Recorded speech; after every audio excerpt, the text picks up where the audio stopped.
You were BDC boss from what? Which year? I ran that place for 10 years. I've been an advisor to the Ministry of Energy for almost the same. So you know how the floor pricing came about? 8 or 9 years, yes. You know how deregulation came, and you know how floor pricing came. It looks to me as if we deregulated, then we tied the deregulation with our handcuffs. That's how it looks to me with the floor pricing. No. It's good to hear my brothers speak. There's been a lot of life that has gone on around this. Life or lies? Life. Ah, okay. That has gone on around this that sometimes we possibly may miss and take a bit out of context. The deregulation, we were at the heart of it really happening. And I really need to thank Honorable Moses Asaga for the work he did in the 11th hour and His Excellency John Dramani Mahama. It was a very difficult call. They sometimes feel I am twisted them into that entire process, but it was a necessary call. Otherwise, this country would have been brought to its knees. And thankfully, since then, there's been relative product stability. Having mentioned that, we still have to commend the likes of John Atefa, who also initiated this deregulation process with the formation of the NPA in 2004.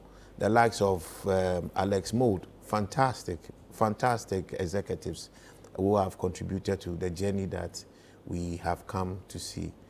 Through these, with the likes of Itego and Dan Amwa, Esther Anku and co, these are heroes of the industry who today everybody easily forgets. Mustafa Hamid.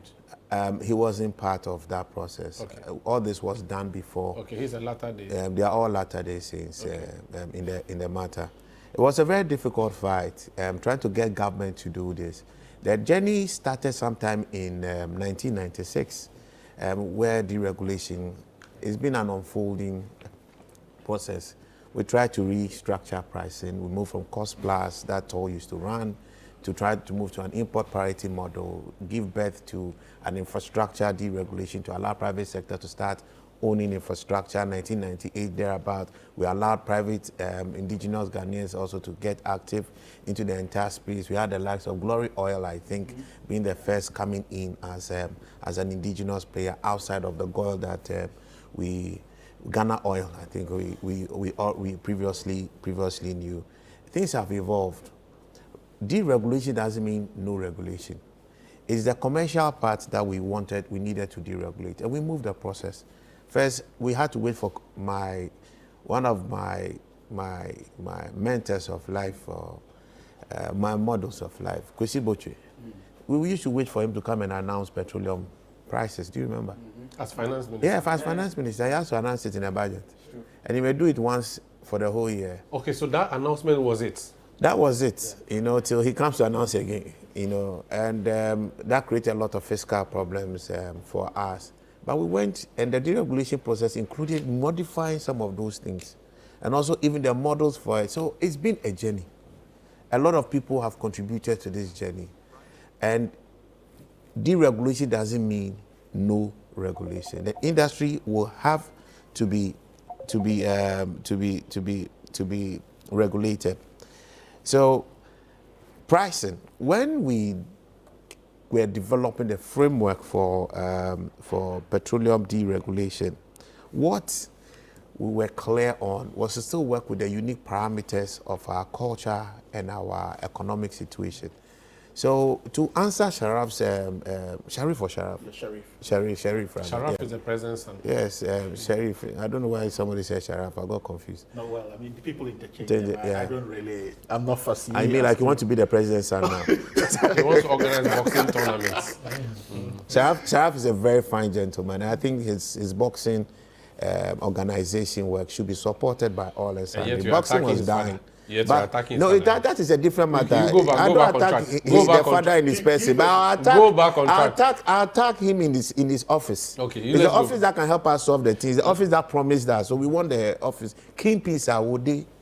So back to my matter. Because you just celebrated Sharif, Sharaf, I have to celebrate that. I'm so proud of what he has done. He's brought hope to the industry. But there are he's people brought on social meaning media to lives that have had aspirations in that Senyo, regard. There are people on social media who are saying when Nana Akufo-Addo's daughters were engaging in entrepreneurial business, they were being attacked. I don't think any of this has to do with the idea of anybody getting entrepreneurial. No. Sharaf was doing this before he actually became, his father became president.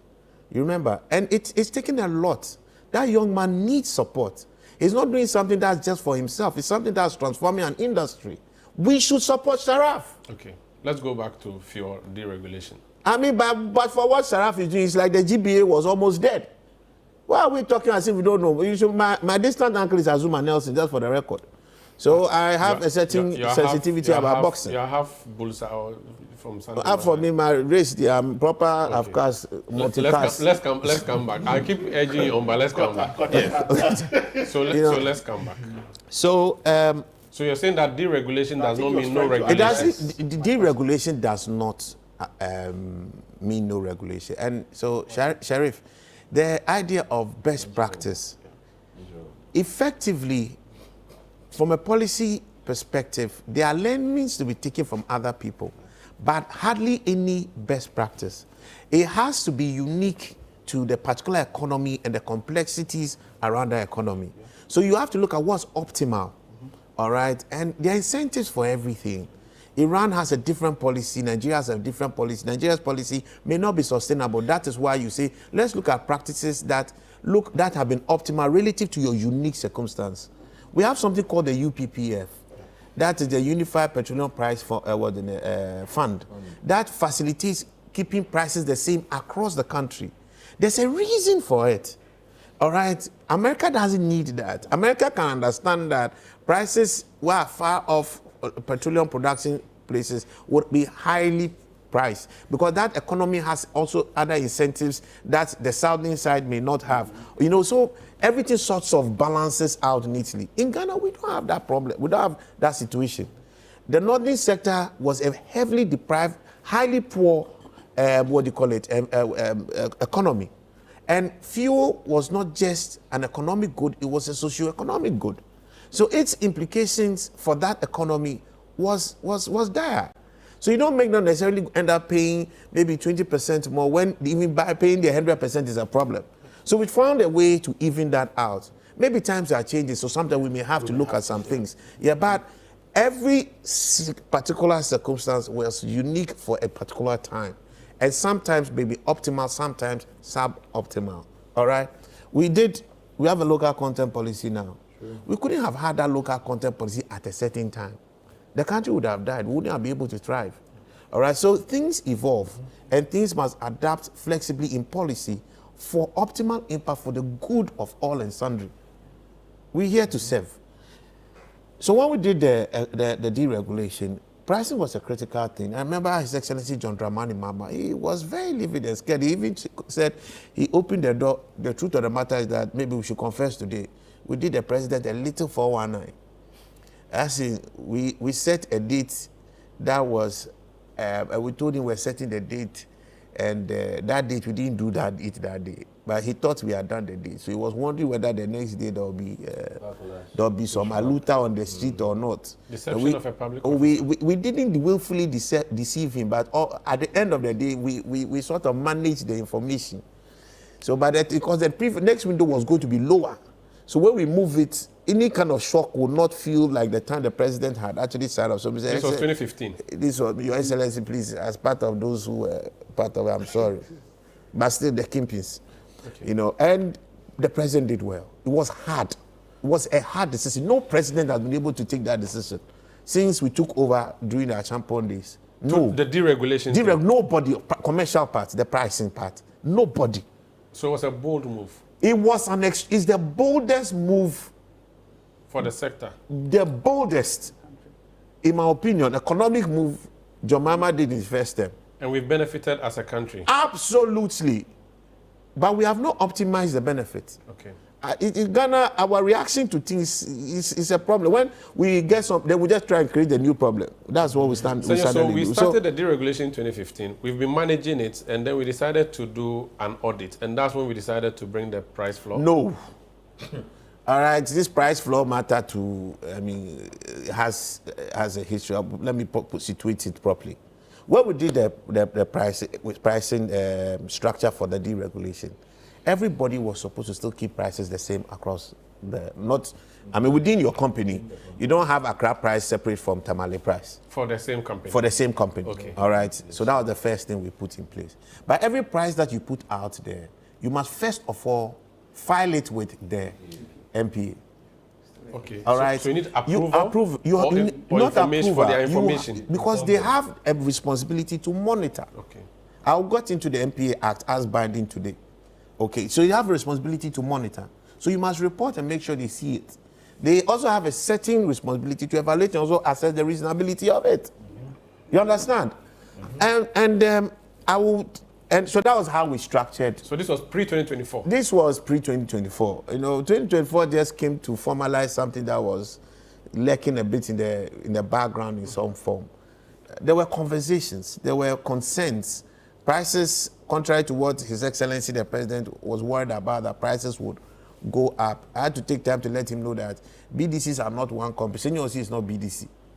It's a number of companies who are competing, trying to eat themselves up every day. We are so competitive that even when there was regulated pricing, BDCs go around and start undercutting themselves, giving people discounts. I remember Alex Mode calling us one morning and saying that they were going to revise the regulated pricing framework for BDCs, reduce it by $10, because he hears that we are giving $10 discounts per ton everywhere. So we might as well give it to the public officially. Then we all rallied, giddy, we have stopped. People came, no, we cannot do that, because if we do this $10, guess what happens? After the meeting, because Duncan wants Riversing's customers, he goes to Riversing's customers and say, you know what, Riversing will come and tell you that they are not going to do discounts again. But me, I'll give it to you, but I won't do it on the front. I'll quietly pass it, all right? So you will leave Riversing and come to me. So Riversing will go and say that, oh, now the discounts we cannot give you again. Then the OMC will move the letter and show that, Duncan just left here. He said that he'll give it to me. So if you give it to me, I'm going to Duncan. Then suddenly Riversing will come, me, I'll still give it to you. Please, I've changed. I will give it to you. So OMCs were playing BDCs? They were playing them. So that kind of discount thing and try to find ways to cut down does not work. You cannot unitize the problem. The people are too hungry to kill each other for them to unite over any single matter. Should we have a price floor for BDCs? We'll get there. There is. For the BDCs, they have also... Right now, the framework they have, there is. Okay. It's a floor. It's not just OMCs. The OMCs are just off-takers of the floor that you have from BDCs. Okay. So it's a ripple effect. The problem really was there. And I'll just take you back to school a bit. And as a former lecturer, on this particular subject matter, you have to understand where policy sits as far as fuel, downstream fuel operations, regulations. There are four cardinal things. One is supply. The other is safety, quality, and also pricing. These are the four cardinal points of regulation at any point in time. The foremost thing is to assure supply. All right?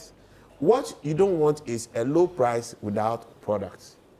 What you don't want is a low price with suboptimal quality that destroys the public.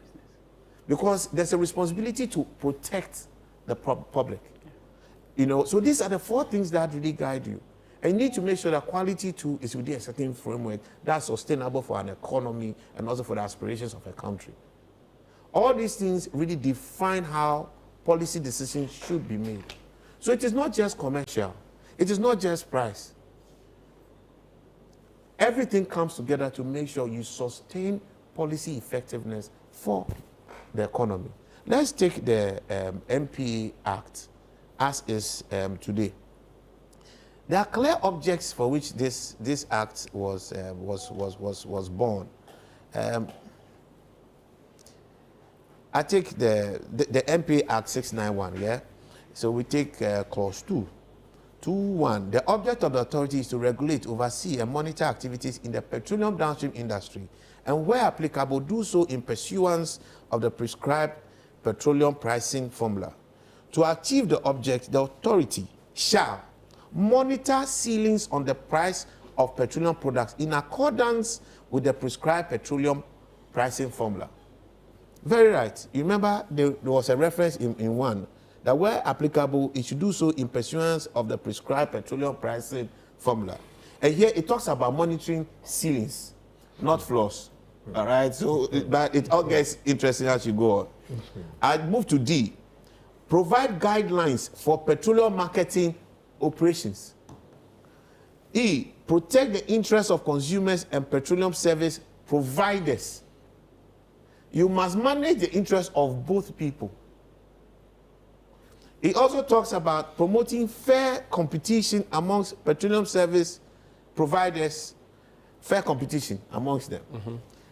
Conduct studies relating to the economy, efficiency, and effectiveness of the petroleum downstream industry. It is a complex responsibility. They must ensure fair competition. They must protect the interests of consumers and also the interests of service providers. Because if you don't manage the service providers well, their products may not actually be available for consumers to also be protected. So we often make some wrong assumption in thinking that it's only just about the consumers and what's it's both ways. So the regulator plays a fair balance. Put a balance around things. Okay. So if to promote fair competition requires a floor price, it would have to look for guidelines to support that. Okay. It has a responsibility, as indicated, to provide guidelines for petroleum marketing operations. Petroleum marketing operations include the pricing by the petroleum marketing operatives, which are BDCs, OMCs, and people practically in the whole supply chain. So, Senyo, this is why the NPA has been mute on whether or not to reduce the floor price, because they are protecting the interests of the provider as much as they are protecting the interests of the customer. They have to do both. So we come to where and why we actually got to this idea of a price floor. So BDCs were the first group of people deciding to kill themselves. I've not seen a bunch of educated people who decide to be so uneducated. Why are you attacking your own members? Oh, it's a fact. It's not, I don't do but this. these are your people. No. But they themselves, they say it. Yeah, but you're former CEO. And protect them. That's your duty. Well, I tell them. Fiduciary. No, don't worry. When I was sitting there, I told them themselves directly in their face. So I don't have a problem saying anyway. They know. So they are cannibalizing. The people who play this what the MBA holding, landing school, Harvard school students are with all due respect. It's okay. It's the Zamrama OMCs people who play them like Chaskele. It's okay. And what they were doing was endangering the ability to sustain supply, and not even just that, destroying the financial system. So that's BDC. Let's come to OMCs. You relax. I don't have a lot of time for you. You decided to ask a teacher to come here. No. So you will get lessons. Put your chalk down. That one, I'm not going to do social commentary. Yes. I'm a professional in this matter. I'm a teacher. Your predecessor was my student. All right? Yes. In fact, the former NPA CEO was my student. Yes. And the current NPA CEO was my student. Back on track. So I have to teach properly. Back on track. What you have is a need to ensure economic sanctity for the sector. Yeah. If you don't, you run down the Ghana's financial system. The banking crisis we had, there were reckless acts by banks, but a good part of it was a function of the BDCs. We would have actually had a banking crisis sometime in 2016. But for the likes of the former governor Nasiru Isaku and John Dramani Mahama, and we don't celebrate this man enough, Emisata. But for them, who put their foot down and identified it and made sure that the petroleum and the energy sector could respond to policies to insulate the financial sector from crashing because of this downstream sector, which is the BDCs and also the power sector at the same time. That's how ESLA was born. I ideated it. Then add Setekpe. I led that ideation of it. Add Setekpe. Yes, Setekpe as well. He was fighting it, but eventually he came around and he facilitated it very well, and we are grateful to him. All right, so there is a relationship between petroleum and the economy in a very deep manner. Outside of inflation, outside of all those macroeconomics, actual financial sustainability of the economy. So you can't say you guys keep doing whatever you want. When you do whatever you want and soon most of you crash, then it has a rippling effect on the financial system and has an effect again on the fiscal system and becomes more expensive for all of us. Then the other part. Yes. When people start fighting and having price wars, they don't have these price wars because they are just looking at economic sustainability in the long term. What they are often looking at, Duncan has reduced his price, hoping to get Riversins customers now. But Duncan so stupidly, respectfully, not that you in person, I'm just using will be thinking that, oh, if I get Riversins customers today, they'll be my customers forever. No, they can go back. They will just go back. There's no loyalty in this matter. So, Senyo, so when I tell what happens now, if Duncan is running his business and Riversins is running his business, and Duncan has played that smart move, and he's losing his customers, and he thinks that he can't make so much losses, then people start getting creative, doing illegal stuff, trying to evade taxes, trying to now bring in suboptimal products, smuggled products. So that they can keep up. Again, when those that they can keep up, what happens? You are not protecting the consumer. Okay. The consumer is going to be suffering. Okay. The government itself is economically suffering. Okay. All right. Then what? When he sees that, Duncan say, it's I want to do my things properly by just giving an economic incentive. You are now booking me as a fool. Okay. I will also do some. What happens now is that illegality proliferates. Let me ask you one question before I move on from you. Tieku of Star Oil. Yes. Edward Bauer of Goya. Yeah. They appear to be the two engaging in the price wars on social There's media. No price the wars. breakfast and all of that. They're all doing question, cosmetics. if you had them sitting in front of you watching you now, what should they do? What must happen in the space? Because others may join. Look, honestly, I've spoken to Tieku. I'm not too sure what... I want to believe that he's been misunderstood. That's what I want to believe, because for he said that they want the price floor taken away so he can go further down. Look, take out the price floor.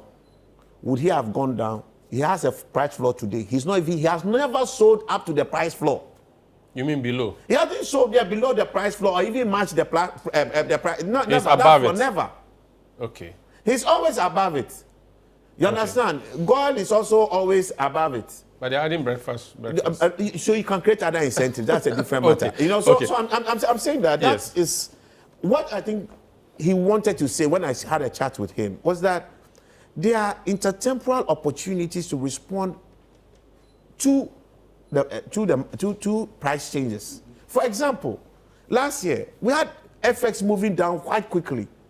When it happens so quickly within a week, your prices should be able to also adjust if there's a benefit, because there's a benefit. The BDC's price ultimately in dollars, they convert it in cedis at an exchange rate. So if the FX rate has come down, NPA has priced it for 2 weeks.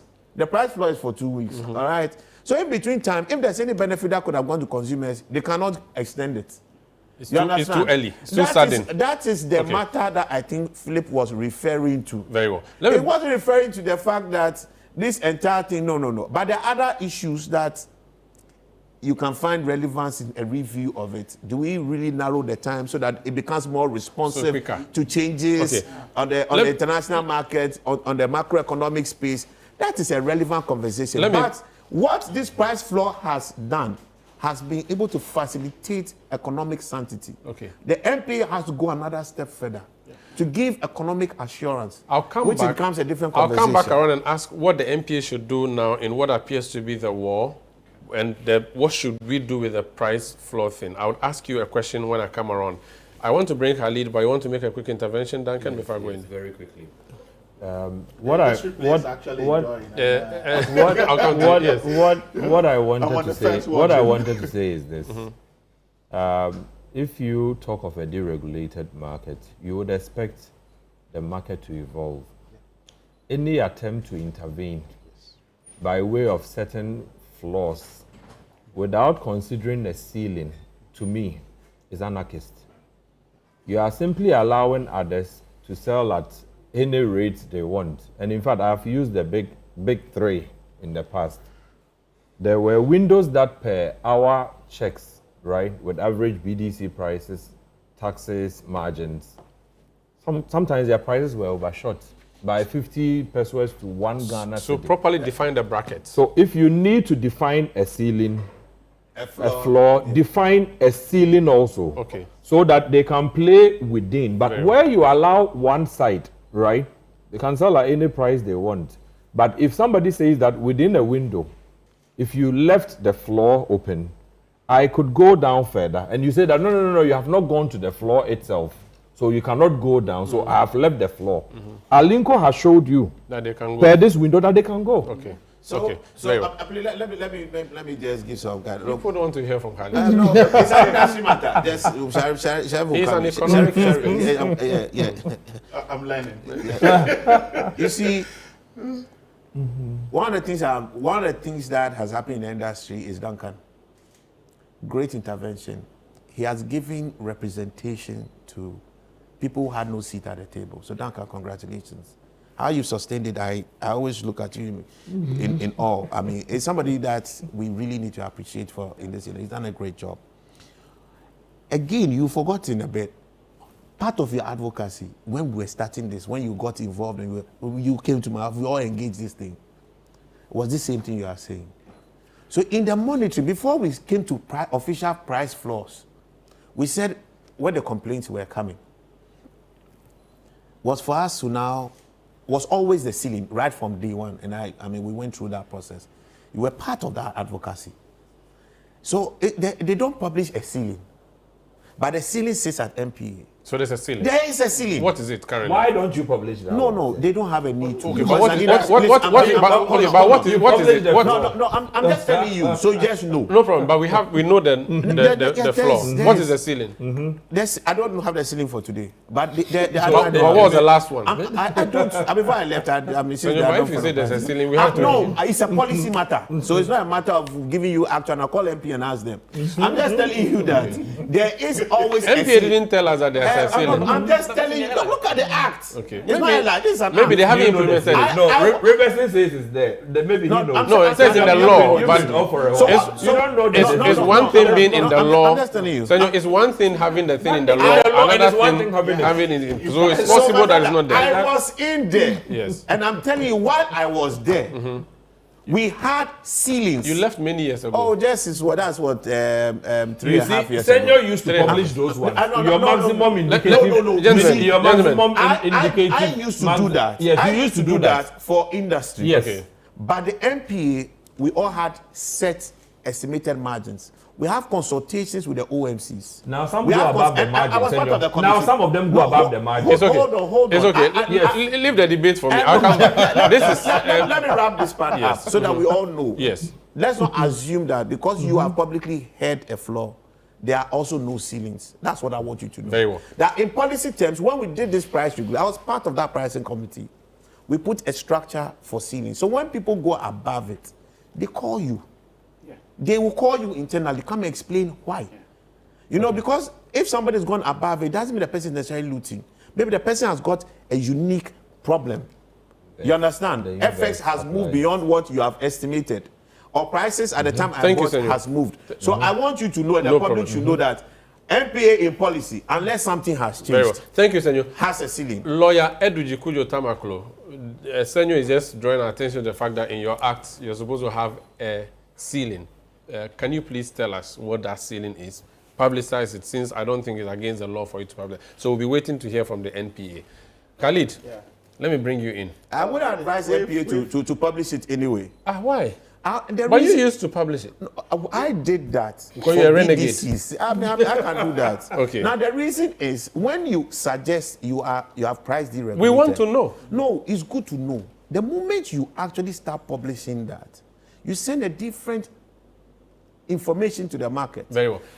invariably reversing the idea of deregulation. Let me hear. Let me hear. Khalid. Let me hear. Let me. Okay. The three industry